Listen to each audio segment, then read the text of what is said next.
Assalamualaikum warahmatullahi wabarakatuh. Bismillahirrahmanirrahim. Bismillah, alhamdulillah, wassalatu wassalamu ala rasulillah Sayyidina wa maulana Muhammadin ibni Abdillah wa ala alihi wa ashabihi wa azwajihi wa dhurriyatihi wa ahli baitihi wa atba'ihi ila yaumil qiyamah. Wa ba'du fa'akulu wa billahi taufiqi wal hidayah. Hadirin wal hadirat, jamaah salat zuhur yang dirahmati Allah subhanahu wa ta'ala. Alhamdulillah pada siang hari ini kita bisa bersama-sama kumpul di Masjid Kebanggaan Jawa Barat, Masjid Al-Jabar. Hadirin yang berbahagia, untuk tafakur kita pada zuhur ini, saya akan membacakan satu ayat Al-Quran. A'udzu billahi minasyaitonir rajim. Ya ayyuhalladzina amanu ijtanibu katsiran minadh dhanni inna ba'dadh dhanni itsmun wa la tajassasu wa la yaghtab ba'dukum ba'dha ayuhibbu ahadukum ay ya'kula lahmi akhihi maitan fakarihtumuhu wattaqullaha innallaha tawwabur rahim. Wahai orang-orang yang beriman, jauhilah kebanyakan dari prasangka, karena sesungguhnya sebagian dari prasangka itu adalah dosa. Dan janganlah kamu mencari-cari kesalahan dan aib orang lain. Dan janganlah kamu menggunjing atau gibah bagi orang lain. Apakah seorang dari kamu suka memakan daging saudaranya yang telah mati? Maka sudah tentu kamu akan merasa jijik kepadanya. Oleh karena itu, jauhilah larangan-larangan tersebut dan bertakwalah kepada Allah. Sesungguhnya Allah Maha Penerima Taubat lagi Maha Penyayang.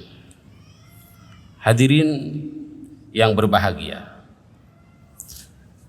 selaras dengan larangan Allah Subhanahu wa taala tersebut, Rasulullah sallallahu alaihi wasallam juga melarang mengumbar aib orang, sebagaimana disabdakan oleh beliau, iyyakum wadh-dhanni fa inna dhanna akdzabul hadits wa la tajassasu wa la tahassasu wa la tabaghadhu wa kunu ikhwana.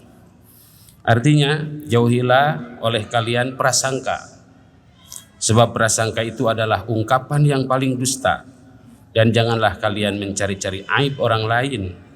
Jangan pula saling menebar kebencian, dan jadilah kalian orang-orang yang bersaudara. Hadirin jamaah zuhur rahimakumullah, dari ayat Al-Quran dan hadis ini paling tidak kita bisa memanggil makna kandungannya. Yang pertama, bahwa setiap mukmin dengan mukmin yang lainnya itu diperintahkan untuk saling menyelamatkan, sehingga prasangka saja, praduga saja, suudzon, prasangka buruk itu dilarang di dalam Islam. Substansinya adalah bahwa Rasulullah Shallallahu Alaihi Wasallam menghendaki agar seluruh mukmin, seluruh muslim itu selamat semuanya. Dan di antara proses untuk selamat itu, paling tidak di antara kita harus terus berjuang untuk saling menyelamatkan, saling menolong, saling menghormati, saling membahagiakan. Karena sesungguhnya Rasul menghendaki seluruh umatnya ini selamat. Maka tidak boleh ada umat Rasul yang tidak diselamatkan, apalagi dikhianati. Hadirin jamaah yang berbahagia. Kemudian kandungan yang keduanya adalah mengisyaratkan bahwa setiap orang-orang yang beriman, orang muslim itu bersaudara.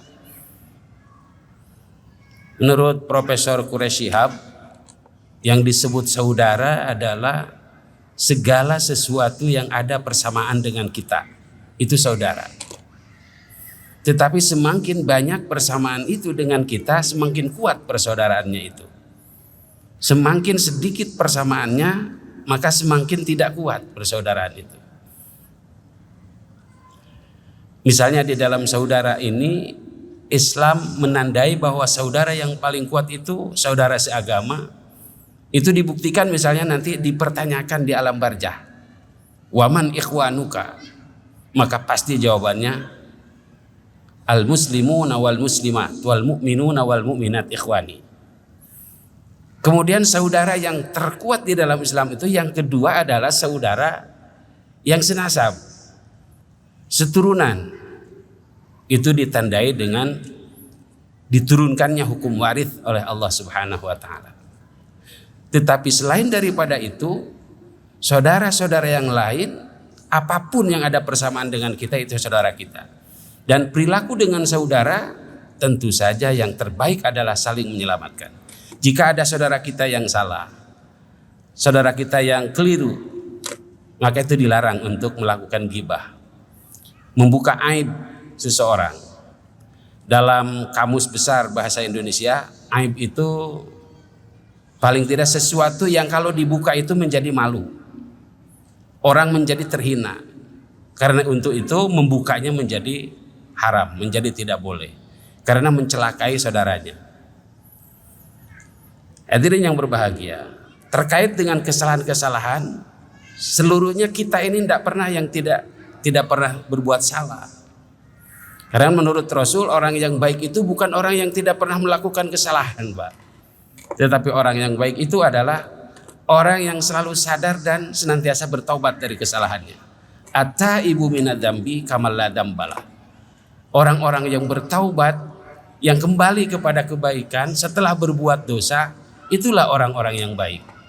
Kamal la dzambala, bagaikan orang tidak berdosa. Betapa Allah itu Maha Pemurah, Maha Penyayang, Maha Pengampun, sehingga seluruh umatnya ini diampuni oleh Allah Subhanahu wa taala dosa apapun selama kita mau bertobat. Hadirin jamaah yang berbahagia, sebagai kesimpulan, mari kita telaah diri kita masing-masing. Apakah kita masih terus melakukan taubat? Taubat itu artinya kesadaran untuk kembali kepada Tuhan. Kesadaran untuk kembali kepada ajaran, kesadaran untuk kembali untuk mengikuti kebaikan kebenaran. Selama itu ada dalam nurani kita, maka kesalahan apapun pasti Allah maafkan. Kemudian yang kedua, ketahuilah bahwa seluruh kita ini adalah saudara. Maka hendaklah perlakukanlah saudara itu sebagaimana mestinya. Tidak boleh saling mencelakai, tetapi kita harus saling tolong-menolong, mengingatkan, membahagiakan, agar kelak kita bersama-sama menuju ridho Allah di surga. Barangkali itu saja, mudah-mudahan kita semua silakan selamat berbahagia menikmati keindahan Masjid Al-Jabar, dan kita sebagai saudara jaga ketertiban hati, ketertiban lingkungan dan lain sebagainya, termasuk kebersihan. Wallahul muwaffiq ila aqwamit thoriq. Wassalamualaikum warahmatullahi wabarakatuh.